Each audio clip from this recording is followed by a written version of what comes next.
Français contre Suisse, qui survivrait vraiment en cas d'effondrement? Imagine, tu te réveilles un matin, les infos explosent, cyberattaque massive sur les systèmes bancaires européens, les distributeurs ne fonctionnent plus, les cartes bancaires refusées partout. Panique générale. Les gens se ruent vers les supermarchés, tout le monde veut du liquide, du cash, de la nourriture. Les rayons se vident en quelques heures. Pain, pâtes, conserves, disparus. Le système s'effondre. Toi, tu vis à Paris, appartement au 6e étage, vie normale jusqu'à hier. Frigo à moitié vide, quelques conserves dans le placard.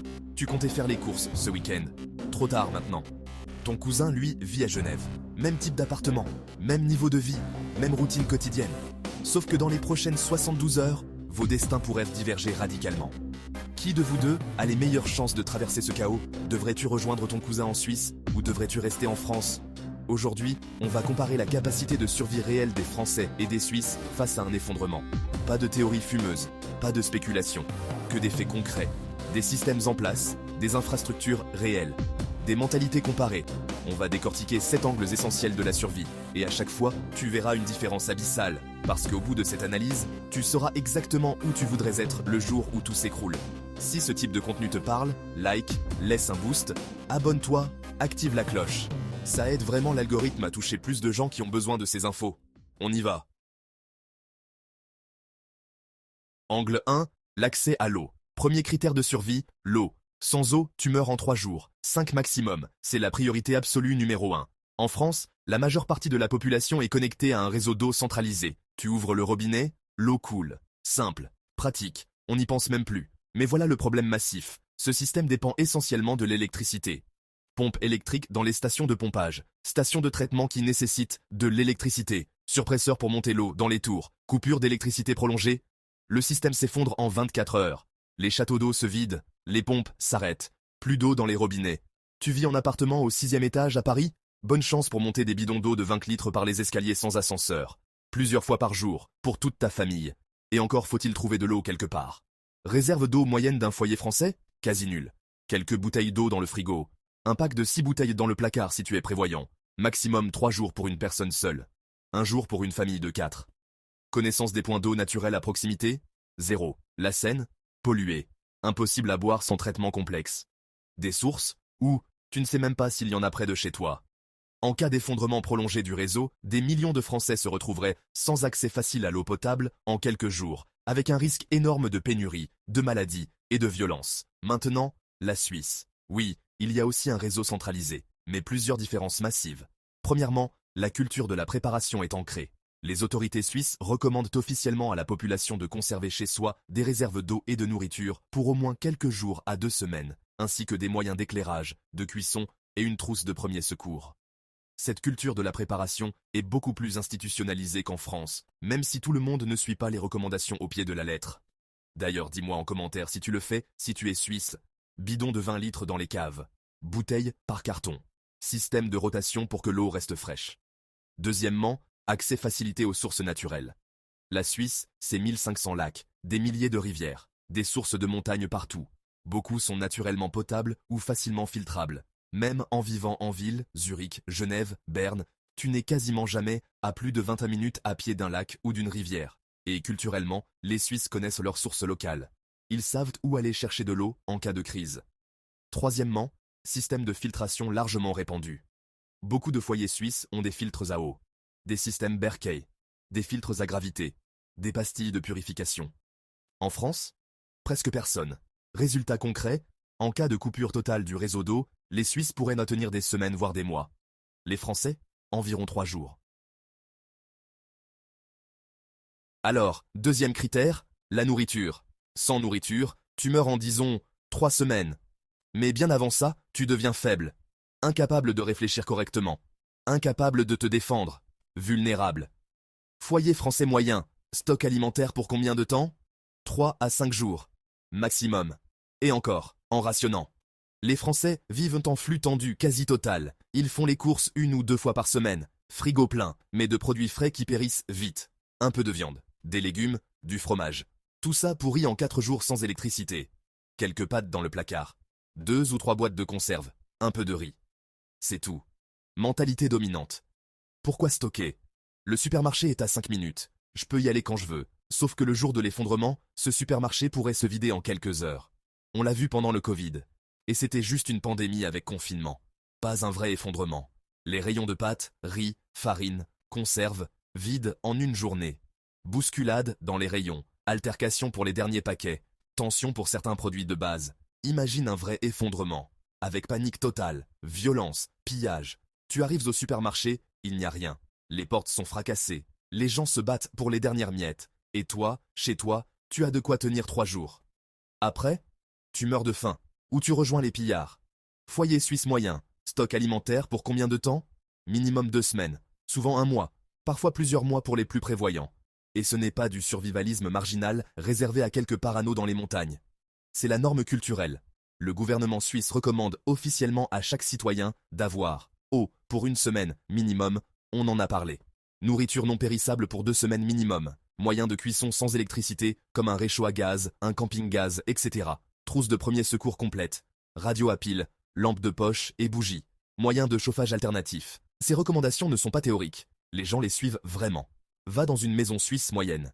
Tu trouveras probablement une cave avec des dizaines de conserves, du riz en sac de 10 kilos, des pâtes en grande quantité, de l'huile, du sucre, du sel, des légumineuses, du lait en poudre, tout organisé, étiqueté, avec rotation des stocks pour éviter le gaspillage. Et au niveau national, la France a des réserves stratégiques, certes, mais destinées principalement à l'État, à l'armée, aux institutions. Pas à toi, citoyen lambda. La Suisse, politique de réserve stratégique obligatoire pour toutes les entreprises importantes depuis 1963. En Suisse, des entreprises clés sont légalement obligées de maintenir des stocks de sécurité pour certaines denrées et produits stratégiques. Céréales, huile, sucre, café, aliments pour animaux, médicaments essentiels. Au total, ces réserves couvrent environ 3 à 4 mois de consommation moyenne du pays pour ces produits. Si les importations s'arrêtent du jour au lendemain, la Suisse dispose de réserves obligatoires qui couvrent environ 3 à 4 mois de besoins pour plusieurs denrées de base. La France, elle, dépend beaucoup plus des flux tendus et des importations, avec des stocks moins structurés pour le grand public. Cela la rend nettement plus vulnérable à une rupture prolongée. Angle 3. L'autonomie énergétique.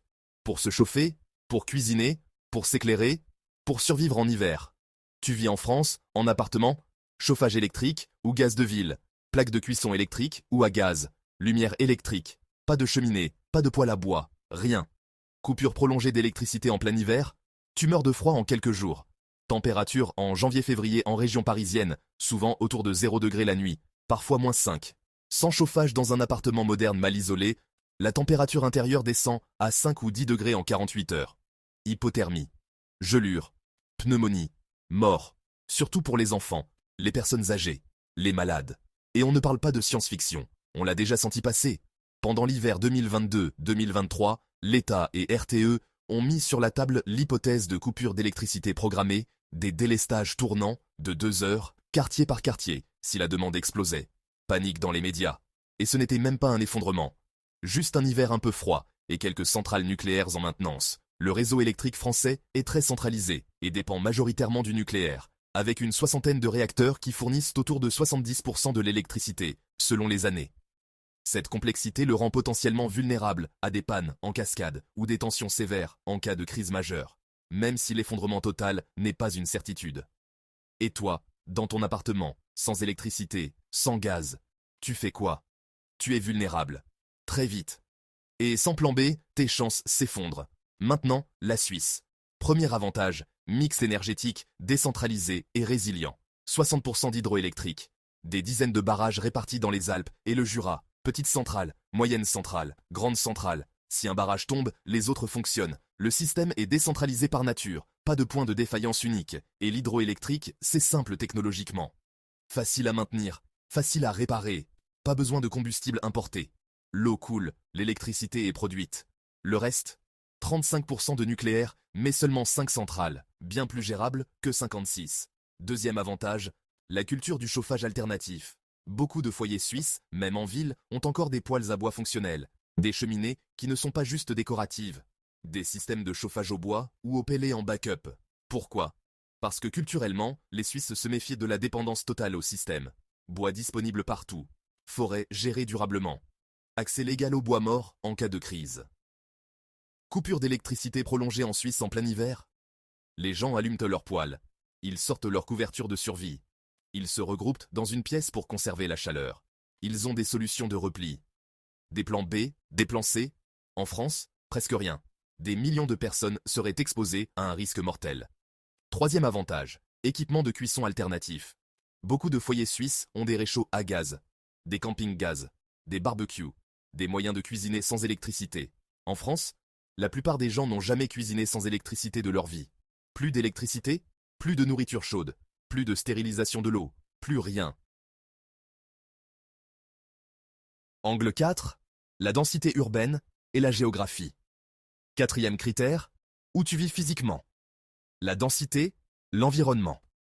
France, 80% de la population vit en zone urbaine. Concentration massive dans quelques grandes métropoles. Paris et sa banlieue, 12 millions d'habitants. Lyon, 2 300 000. Marseille, 1 800 000. Toulouse, Bordeaux, Lille, Nantes. Tout au-dessus du million. Des millions de gens entassés dans des tours, dans des immeubles, dans des espaces réduits. Dépendance à 100% du système pour tout. Eau, nourriture, électricité, chauffage, évacuation des déchets.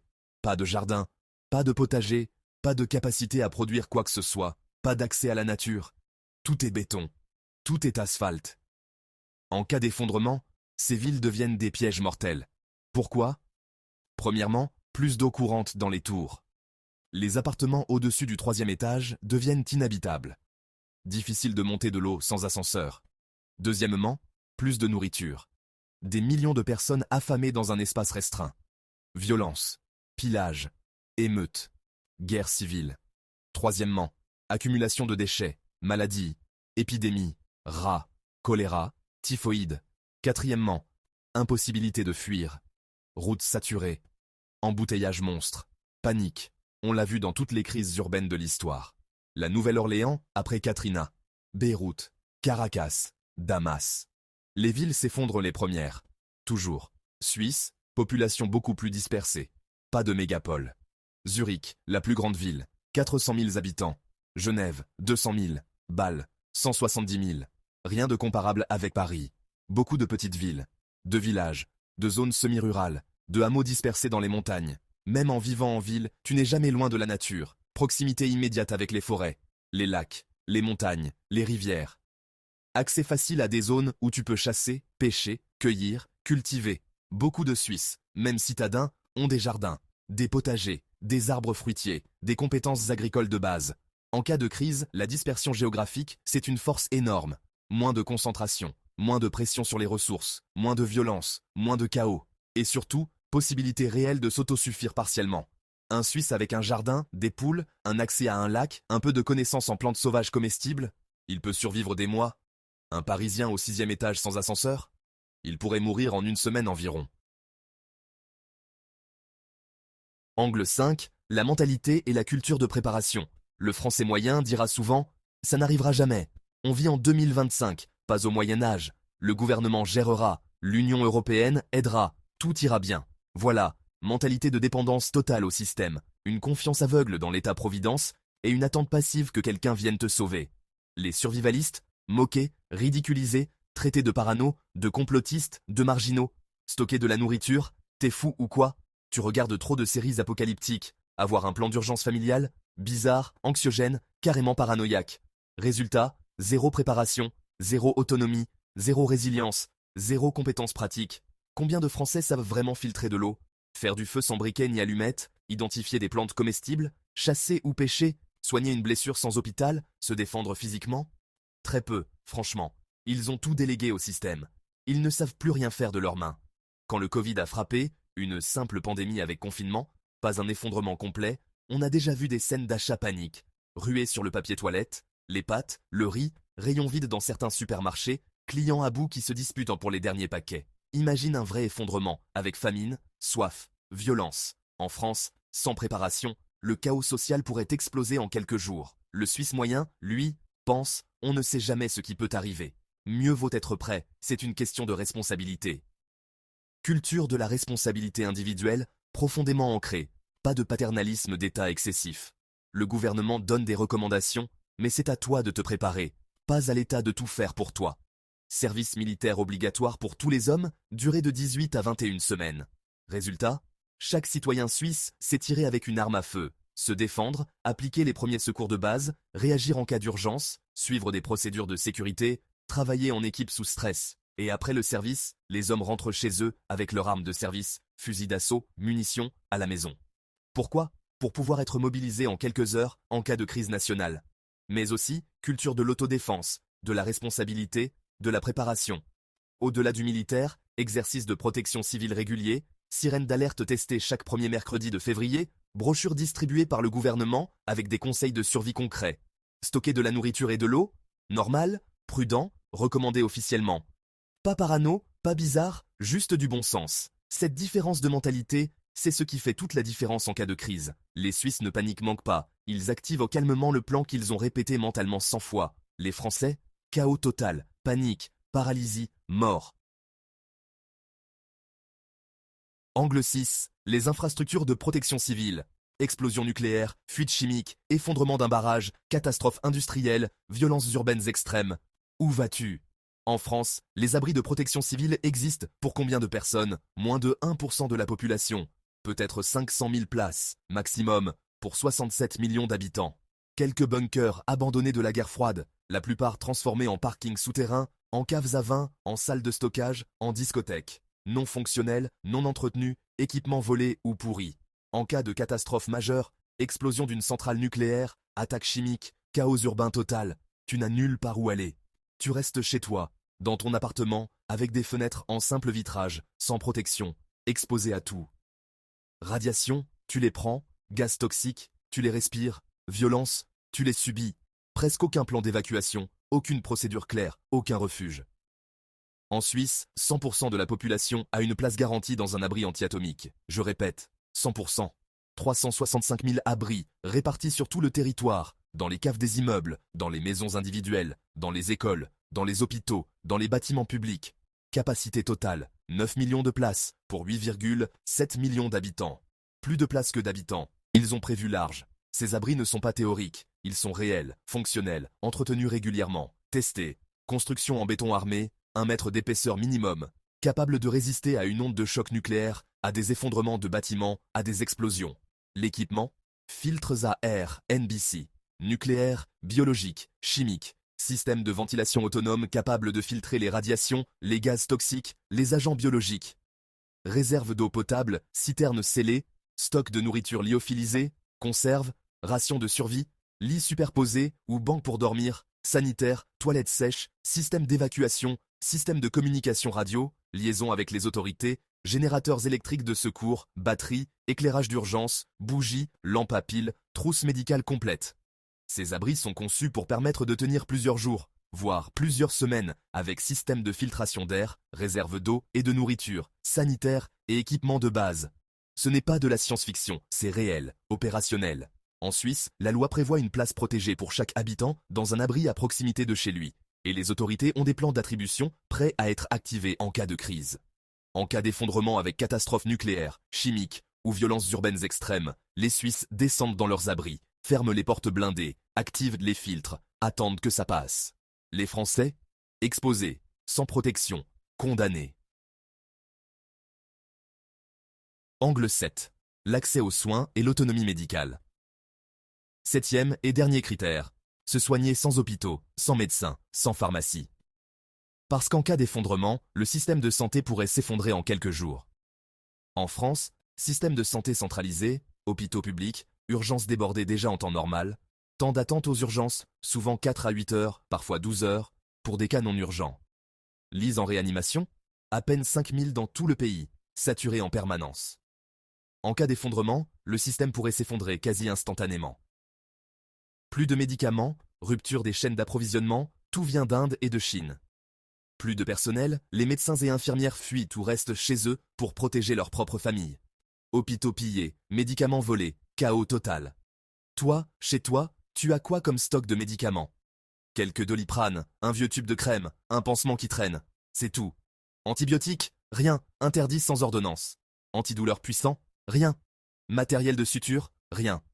Connaissance des premiers secours? quasi nul pour la plupart de la population. Ton enfant se casse la jambe, tu fais quoi? Tu paniques, tu pleures, tu ne sais pas quoi faire. Infection, gangrène, septicémie. Ou pire.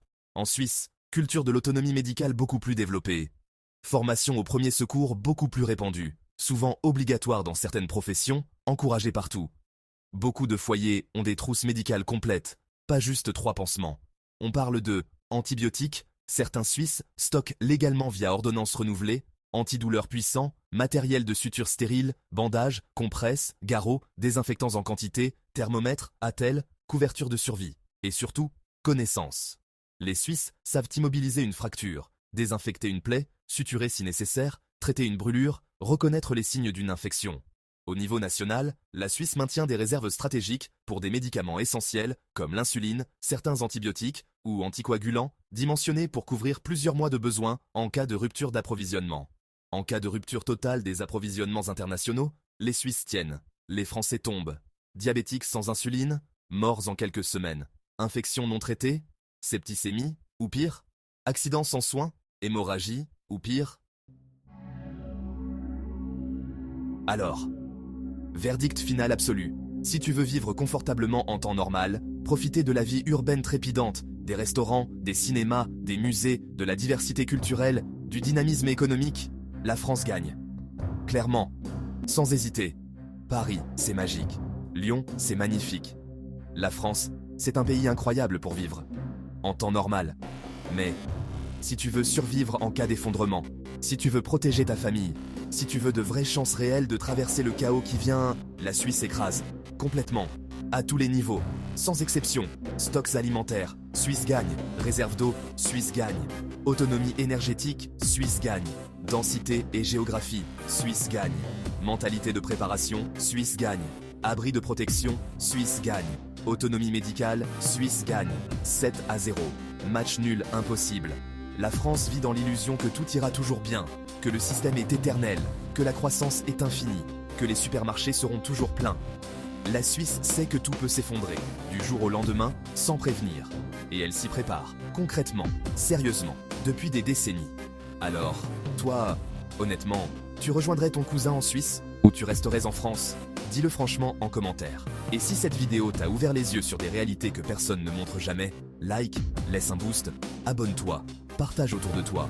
Parce que l'effondrement, ce n'est plus une question de si, c'est une question de quand. Les signaux sont partout, crise qui s'enchaîne, tension qui monte, système qui craque. Et ce jour-là, tu voudras être du bon côté. Reste lucide, reste éveillé. Prépare-toi, à très vite.